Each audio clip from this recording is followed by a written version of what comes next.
इनके साथ में मनीषा थी और अब बिल्कुल अलग हो गई हैं। तो आप सोचो कि जब लोग ये सोचते हैं कि जब मनीषा को पता चला तब उनके साथ में थी, फिर मनीषा बोल रही मुझे नहीं पता था, नहीं जो सुलझ रही थी, मेरा पति अपने आप मेरे पास वापस आ रहा है तो इसमें क्या दिक्कत है। उसको यही लगा कि अब मेरा पति बिना कुछ कहे इनको सबक भी सिखाएगा और मेरे पास वापस भी आ जाएगा।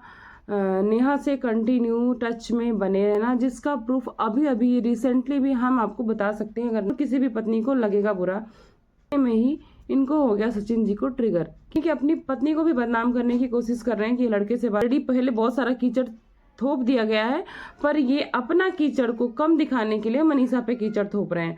और भैया भैया भैया भैया ये सब नहीं चाहते हैं, जितना ये आपको जानने देना चाहते हैं सिर्फ आप उतना ही जान रहे हैं। उस टाइम लोगों को लगा चीजें सही हो रही, लेकिन अब वही चीजें खुल के आ रही हैं कि इन्होंने उस रात इतना भयंकर तरीके से झगड़ा किया। Hey guys, welcome back to my channel Purnima किस ब्लॉग। और आप सब कैसे हैं? आई होप आप सब बहुत अच्छे से होंगे। और आई एम सो सॉरी, ये जो मैं कंट्रोवर्सी पे बात कर रही थी इसमें एक दिन का गैप हो जा रहा है, लेकिन कोई नहीं, अब मैं इसको कंटिन्यू करती हूँ और आपको अपना पॉइंट ऑफ व्यू देती हूँ और ऐसी ऐसी चीज़ें बताऊँगी जो कि अभी तक किसी ने कवर नहीं की होंगी और आप सब उससे रिलेट कर पाओगे कि मैं सच बोल रही हूँ या झूठ बोल रही हूँ। तो जी हाँ, पहले बात कर लेते हैं कि मैं आपको थंबनेल देख के तो समझ में आ ही गया होगा कि मैं किस बारे में बात करना चाह रही हूँ। जी हाँ, ये जो सचिन मनीषा की कंट्रोवर्सी है हम इसके बारे में बात करना चाह रहे हैं, जो कि बिल्कुल एक्सट्रीम लेवल पे चली गई और अभी ये बंद नहीं होने वाली। जी हाँ, बिल्कुल बंद नहीं होने वाली, क्योंकि अभी काफ़ी आगे तक जाएगी। और क्यों जाएगी और क्यों नहीं बंद होने वाली है, और इतना सब कुछ समेटने के बाद भी क्यों बार बार फैल जा रहा है, क्यों खराब हो जानी चीज़ें, सब कुछ मैं क्लियर बताऊंगी। इसके लिए आपको वीडियो को बिल्कुल भी स्किप नहीं करना है और मेरे साथ में बने रहना है। तो ज़्यादा लेट नहीं करते, चलिए हम अपनी टॉपिक को स्टार्ट करते हैं। ठीक है, तो हम बताते हैं कि पहली तो बात तो मनीषा कह रही कि मुझे कुछ भी पता नहीं था, पहली बात। अच्छा, तो कुछ लोगों का कहना था कि एक बार, सॉरी मैं बीच में बातों को रोक रही हूँ, क्योंकि कुछ लोगों का कहना है कि एक बार आप हमें बता दो कि ये कौन है सचिन मनीषा, कौन है नेहा। किसी किसी को नहीं पता, जिसको पता है एक बार छोटा सा वेट कर लो, आप मैं समय बता देती हूँ। तो नेहा आशीष तिवारी एक विडो है, एक सिंगल लेडी है, सिंगल मदर है, जो कि अपने हस्बैंड को कोरोना काल में खो चुकी हैं और उसके बाद उन्होंने ब्लॉगिंग स्टार्ट की थी सोशल मीडिया से, बाकी चीज़ों से वो अपने घर को चला रही थी। मैं बिल्कुल शॉर्ट में बता रही हूँ। और इधर सचिन मनीषा है, ये बिहार की एक फैमिली है जो कि पूरी फैमिली ब्लॉगिंग करती है और ये कहीं भी मतलब ऐसे सोशल मीडिया की पार्टी वगैरह में मिले हैं। और उसके बाद इन्होंने आपस में तय किया कि क्यों ना हम सब मिलके ही एक कंटेंट बनाते हैं और उस पर काम करते हैं। और इन्होंने स्टार्ट किया वो काम और अच्छा व्यूज़ जा रहा था। और व्यूज़ जाते जाते इनके फैमिली के रिलेशन हो गए हैं काफ़ी क्लोज होते होते नेहा सिंगल थी और जो है विडो भी थी, तो उनको एक कंधे की जरूरत थी और इसका फ़ायदा उठाया मिस्टर सचिन राज ने और उनको दे दिया कंधा। और धीरे धीरे इन्होंने पहले भाई बहन का रिश्ता बनाया और भाई बहन के रिश्ते की आड़ में इन्होंने बहुत ही इलीगल रिलेशन बना लिया, जो कि हमारे समाज में बिल्कुल भी गलत माना जाता और गलत है भी, क्योंकि इनके पास ऑलरेडी एक पत्नी थी, बहुत अच्छी पत्नी थी, इन्होंने लव मैरिज कर रखी थी और उसको चीट किया। तो इसी पे कंट्रोवर्सी स्टार्ट हुई थी। और कंट्रोवर्सी स्टार्ट कहाँ से हुई? कंट्रोवर्सी स्टार्ट यहाँ से हुई कि ये इनका और नेहा का रिलेशन काफ़ी अच्छा चल रहा था, पर नेहा के लाइफ में नेहा को एक टाइम पे रियलाइज़ हुआ कि ये बहुत दिन तक चलने वाला नहीं है, या फिर कभी सामने आएगा तो मुझे ब्लेम किया जा सकता है और मैं इसको मतलब बहुत बदनाम हो सकती हूँ। क्योंकि नेहा का जो इमेज था सोशल मीडिया पे बहुत ही शांतचित और बहुत ही क्लीन इमेज थी, तो उन्होंने बहुत टाइम से बैक किया अपने आप को और सुमित महल के साथ शादी करने के लिए सोचा और एंगेजमेंट के लिए उन्होंने हाँ कर दिया। और जिससे भी ऑलरेडी डेट कर रही थी, लेकिन साथ में इनको भी ये डेट कर रही थी। और जब उन्होंने उधर बैक किया अपना, तो इधर इनका मेल ईगो बिल्कुल भी, जैसे सचिन को पोस्ट किया, मेल ईगो इनका जाग गया और इन्होंने क्या किया, एक लाइव में इन्होंने अपनी पर्सनल चैट को वायरल कर दिया, जो कि नेहा के साथ होती थी, जो कि आप सबने सुना होगा, जान जानो जनार्दन लाल कच्छा वगैरह सब कुछ कर दिया। फिर भी जिसको नहीं समझ में, आप मुझे फिर से कमेंट्स करना, मैं एक्सप्लेन कर दूंगी। तो ये सब वायरल करने के बाद ये कंट्रोवर्सी हो गई स्टार्ट। और इस कंट्रोवर्सी में पहले मनीषा इनके साथ में थी, अब क्यों अगेंस्ट है ये भी मैं क्लियर करती हूँ। क्योंकि पहले इनके साथ में मनीषा थी और अब बिल्कुल अलग हो गई हैं। तो आप सोचो कि जब लोग ये सोचते हैं कि जब मनीषा को पता चला तब उनके साथ में थी, फिर मनीषा बोल रही मुझे नहीं पता था। तो जी मनीषा को पता था पर उनको डाउट था, क्लियर नहीं था। और ये भाई बहुत मैनिपुलेटिव बंदा है तो उसको मैनिपुलेट कर देता है तो वो कंफ्यूज हो जाती थी। अगर मनीषा को नहीं पता होता स्टार्टिंग से तो कोई भी औरत पहली बात तो 1.5 साल अपने हस्बैंड से इतना अलग एक घर में रह के नहीं रह सकती। जैसे उन्होंने बोला, क्लियर किया कि हमारा कोई फिजिकल रिलेशन भी नहीं था 1.5 साल से, तो इतना तो नहीं हो सकता। बात करना, छुप छुपाना, ये सब अलग है। इतना मैनिपुलेट कर सकता है क्योंकि बस इसके आगे ज़्यादा एक्सप्लेन मैं नहीं करना चाहती क्योंकि इतनी ओपन हम नहीं बातें कर सकते।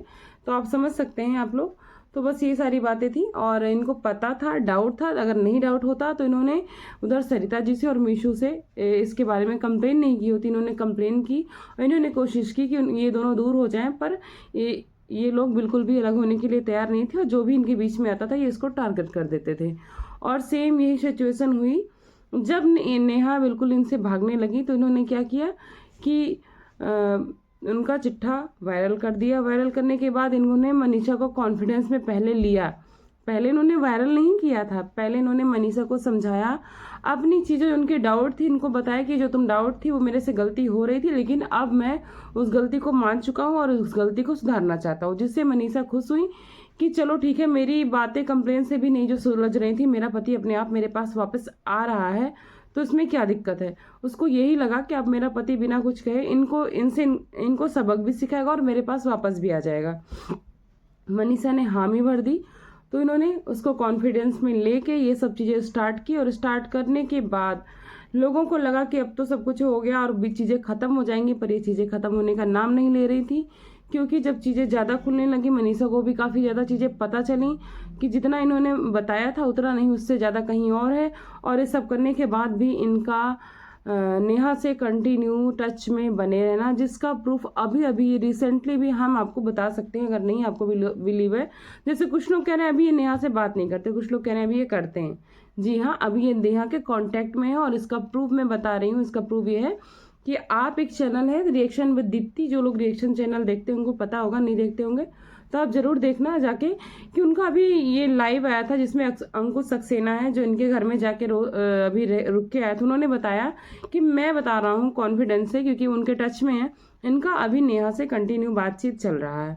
तो भाई एक पत्नी को कैसे नहीं पता चलेगा। और ये चीज़ इनको मनीषा को जब पता चली तो मनीषा को लग गया बुरा कि मुझे भी अभी ये कॉन्फिडेंस में लेके ये गलत काम कर रहे हैं और किसी भी पत्नी को लगेगा बुरा। और ये बिल्कुल सचिन के अपोज हो गई और इस चीज़ में मनीषा थोड़ा सा गलत कर रही हैं। बाकी मनीषा के साथ हमेशा सिंपैथी थी, लेकिन कभी कभी जब बात ईगो पे आ जाती है, उसको कुछ लोग ईगो बोलेंगे, कुछ लोग स्वाभिमान बोलेंगे, क्योंकि ऑलरेडी उसके साथ बहुत सारा चीट हुआ है तो वो कुछ ना कुछ तो उसके दिमाग में गुस्सा या ईगो तो होगा ही। लेकिन इस समय ईगो की ज़रूरत नहीं है, इस टाइम माइंड से काम लेने की ज़रूरत है। क्योंकि नेहा ने क्या किया, नेहा को इतना सब कुछ करने के बाद भी उसने बस एक छोटा सा लीगल एक्शन लिया जिसमें ये चीज इनको ये सोशली डिफेम नहीं कर सकते थे और वहाँ पे इनको अम्बाला में बुला के एक सुलहनामा हो गया कि ना आप मुझे सोशल डिफेम करोगे मेरा नाम नहीं लेके, और ये चीज़ ना ही आप मेरा करोगे। उस पर एक नॉर्मल सी सुलह हो गई थी, लेकिन उसके बाद भी चीज़ें नहीं बंद हुई, टच में है। तो मनीषा को लगा कि ये तो मेरे साथ गलत हो रहा है, मैंने इतना मतलब एक्सेप्ट करने के बाद भी मुझे चीट किया जा रहा। और मनीषा को होगा गुस्सा। जैसे मनीषा ने इनको अपोज करना चालू किया उतने में ही इनको हो गया सचिन जी को ट्रिगर कि अब मेरी बीवी मुझे अपोज कैसे कर सकती, जिनको जो कि इनको बीमारी है, इसको पता नहीं कौन सी बीमारी कह सकते हैं, साइकोलॉजिकल बीमारी है या जो भी बीमारी है, कि इनको अगर कोई भी लेडीज़ कुछ भी कह देती तो ये उसके पीछे पड़ जाते हैं। क्योंकि इनकी कभी भी आपने कोई भी कंट्रोवर्सी नहीं देखी होगी जेंट्स के साथ, या तो अपनी फैमिली से उलझ के कंट्रोवर्सी करते हैं क्योंकि इनको कंट्रोवर्सी किंग तो कहा ही जाता है। आपने देखा होगा कि ये कभी ना कभी जब भी चर्चा में रहे हैं तो हमेशा कंट्रोवर्सी से, चाहे वो इनके माँ बाप हो, चाहे पेरेंट्स हो, चाहे भाई भाभी हो, और चाहे नेहा तिवारी हो। अब लास्ट नहीं कह सकते हैं, अभी इनका मनीषा से है क्योंकि ये मनीषा से जीत नहीं पाया। मनीषा जब इनके अगेंस्ट हो गई हैं तो ये मनीषा को यानी कि अपनी पत्नी को भी बदनाम करने की कोशिश कर रहे हैं कि ये लड़के से बात करती थी, या फिर इनको शर्म भी नहीं है कि इनके घर की इज्जत और इनका इतना गंदा चिट्ठा आने के बाद ऐसी बातें करने इनको बिल्कुल भी शोभा नहीं देता है। क्योंकि सबको पता है कि जिसके ऊपर कीचड़ लगता है ना, वो अपने को छुड़ाने के लिए दूसरों पे ज़्यादा थोप देता है। ये सेम टू सेम वही काम कर रहे हैं कि इनके ऊपर ऑलरेडी पहले बहुत सारा कीचड़ थोप दिया गया है, पर ये अपना कीचड़ को कम दिखाने के लिए मनीषा पे कीचड़ थोप रहे हैं। और यही काम इन्होंने नेहा के साथ किया था, पर नेहा इनका नेचर बहुत अच्छे से समझती थी कि इससे ज़्यादा उलझूंगी तो ये बिल्कुल बर्बाद कर सकता है। तो उन्होंने एक छोटे से एक्शन के साथ चीज़ों को ख़त्म करने की कोशिश की। और बीच में बहुत सारे ब्लॉगर्स हैं जिनका ये कहा जा रहा है ना कि इनका चिट्ठा भी सामने आएगा। जी हाँ, सारे ब्लॉगर्स से कुछ ना कुछ इनके फ़ोन में कैद है, जिसकी वजह से सबको ये ब्लैकमेल करते हैं। क्योंकि इसका एक छोटा सा एग्जांपल मैं देती हूँ, ऐसी चीज़ें तो बहुत सारी पता है, मैं धीरे धीरे अगर होगा ज़रूरत लगी तो मैं ज़रूर आपको बताऊंगी, पर एक छोटी सी बात बताती हूँ। तो अभी अंकुश ने ही एक लाइव में इनके, या फिर हाँ लाइव में कमेंट्स किया था कुछ, तो उन्होंने बोला कि मैं क्लियर करता हूँ कि तुम क्या क्या करके आए हो। उस टाइम ही अंकुश बिल्कुल बैक होके बोले नहीं नहीं भैया भैया भैया भैया भैया ये सब नहीं। मतलब आप समझ सकते हो, उनको लगा कि ये बंदा ऐसा है कि जिसके पीछे पड़ता है उसको बर्बाद कर देता है। अगर मैं छोटे पे ही खुद को बैक करके इससे माफ़ी नहीं मांग लेता हूँ तो ये भैया कहीं तक भी रायता फैला सकता है। तो जो ये समझदारी के साथ इनसे रिलेशन बनाता है उसका तो चल जाता है, और जो रिलेशन नहीं बनाता है ऐसे, जो इनके जरा सा भी अगेंस्ट जाता है, उसको ये बिल्कुल से बिल्कुल बर्बाद करने में लग जाते हैं। क्योंकि बहुत ही मास्टरमाइंड आदमी है। अगर इतना मास्टरमाइंड नहीं होता तो सबके राज कुछ ना कुछ दबा के नहीं रखता। सेम यही चीज़ अलका के साथ हुई थी, तब कोई भी क्रिएटर्स, कोई भी ब्लॉगर्स उनके साथ नहीं खड़ा था और सब चले गए थे इनके यहाँ क्रिएटर पार्टी करने के लिए। क्रिएटर पार्टी नहीं, उसको आप पूजा कह सकते हो। और जो चीज़ें अब सामने आ रही हैं तब किसी ने क्यों नहीं बताई, क्योंकि जिस रात आप मतलब इनको फ्रंट कैमरे की इतनी ज़्यादा आदत हो गई, इतनी ज़्यादा आदत हो गई है। सॉरी गाइज, मेरा बेटा आ गया था, तो मैं हाँ कंटिन्यू करती हूँ अपनी बात को। कि कुछ लोग कहते हैं ना कि फ्रंट कैमरे की इनको इतनी आदत हो गई ना कि अपना शीशा भी देखना भूल गए हैं। जी हाँ, इनको कुछ भी कहना होता है तुरंत कैमरे में आ जाते हैं, पर ऐसा नहीं है। ये अपनी प्राइवेट चीज़ों को अभी भी नहीं बता रहे हैं। जिनको लगता है कि सब कुछ इनके बारे में हम जान रहे हैं, वो इनके बारे में अभी भी बहुत कम जान रहे हैं। जितना ये दिखाना चाहते हैं, जितना ये आपको जानने देना चाहते हैं, सिर्फ आप उतना ही जान रहे हैं। इसलिए इनसे इतना अटैच होने की कोई ज़रूरत नहीं। आप अपने आप को सेपरेट रखो, इनको एज ए एंटरटेनमेंट लो, एज ए बिग बॉस जैसे कोई वेब सीरीज चलती है बस वैसे ही लेने की ज़रूरत है। क्योंकि आपने देखा होगा पूजा की रात ऐसे ऐसे रील्स बनाना कि मैं जोरू का गुलाम बन के रहूँगा, तुरंत वरमाला, तुरंत सिंदूरदान, इतनी जल्दी क्या जरूरत थी। मामले को शांत होने देते, ठंडा होने देते, फिर करते। उनको उसमें भी कंटेंट चाहिए था कि उस टाइम लोगों को लगा चीज़ें सही हो रही, लेकिन अब वही चीज़ें खुल के आ रही हैं कि इन्होंने उस रात इतना भयंकर तरीके से झगड़ा किया था, इतना भयंकर बहस हुई थी इनकी कि वहाँ के सारे ब्लॉगर्स थे और सबको पता है कि मेरे राज इनके पास हैं, तो किसी की हिम्मत नहीं थी उसको कैमरे में कैप्चर करने की, तो वो चीज़ें दब गईं। तो ये जो चाहते हैं, क्योंकि अपने सारे ब्लॉगर्स पे इनका अच्छा कमांड रहा है, तो ये जो चाहते हैं वही करते हैं, तो ये चीज़ों को दबा लेते हैं। और अब चीज़ें निखर के आ रही हैं। जब अलका ने सीधे ये किया था, पहले इन्होंने ही अलका को अप्रोच किया कि आप मेरी हेल्प करो, और जब अलका ने इनको थोड़ा सजेस्ट करना चालू किया, इनके अगेंस्ट जाना चालू किया, तो इन्होंने अलका के खिलाफ ही सबको तैनात कर दिया, सो कॉल्ड ब्लॉगर और जो पेड इनके सब हैं सब्सक्राइबर, उन सबको। तो अलका को डिफेम करने की कोशिश की। अब वही चीज़ सृष्टि आयुष हो या भी कोई ब्लॉगर हो, सबके साथ वही चीज़ें करने की कोशिश कर रहे हैं। और भाई सबको अपनी इज्जत प्यारी, कोई इनसे उलझना नहीं चाहता कुछ एक को छोड़ के, क्योंकि अलका के अंदर इतना गट्स था कि वो चीज़ों के साथ फिर भी खड़ी नहीं चाहती थी, वो भी वहाँ से बैक हो सकती थी, लेकिन उनके अंदर हिम्मत थी। वो आज भी लड़ रही हैं, क्योंकि वो कहती है ना कि मैं एक अपने आप को सोशल वर्कर मानती हूँ, कि समाज में किसी भी औरत के साथ गलत होगा तो मैं उसके लिए आवाज़ उठाऊंगी। पर भाई सब लोग ऐसे नहीं होते हैं। कुछ लोग अपनी इज्जत को भाई पहले रखते हैं, क्योंकि सबके पास इतनी या तो फिर पेशेंस नहीं होता या तो इतनी पावर नहीं होती, जो भी समझ लो। तो अभी सृष्टि को जी को आपने रोते हुए बहुत देखा होगा, क्योंकि इन्होंने उनको भी कर दिया है टारगेट। और उस टाइम भी सब ने रिक्वेस्ट की थी मनीषा जी से कि अभी आप अपने घर में किसी क्रिएटर्स को इनवाइट मत करिए, शांति पूजा है, शांति से कर लो, अपनी फैमिली कर लो, आपकी फैमिली ऑलरेडी है पर्याप्त कि शांति पूजा तो आप कर सकते हो। और सब ब्लॉगर्स को इन्होंने पीछे बिठा के लाइव की बोला ये हमारे सुख दुख के साथी हमारे फैमिली हैं, तो सुख दुख के साथी और फैमिली के साथ ऐसा नहीं किया जा सकता कि जब तक वो आपके सुख में खड़े हो तब तक तो अच्छी बात है, जैसे ही वो आपको थोड़ा समझाने की या कुछ अच्छा बताने की कोशिश करें वैसे ही आप उनको टारगेट करने लगो। सेम टू सेम यही कर रहे हैं। जब तक इनकी बोल हाँ में हाँ लोग मिलाते हैं इनको बहुत अच्छा लगता है, जैसे इनको कोई समझाने की कोशिश करता है या फिर किसी अदर का जो कि इनसे जुड़ा हो कोई साइड लेने की कोशिश करता है, ये तुरंत उसको टारगेट कर देते हैं और बहुत बुरा टारगेट करते हैं।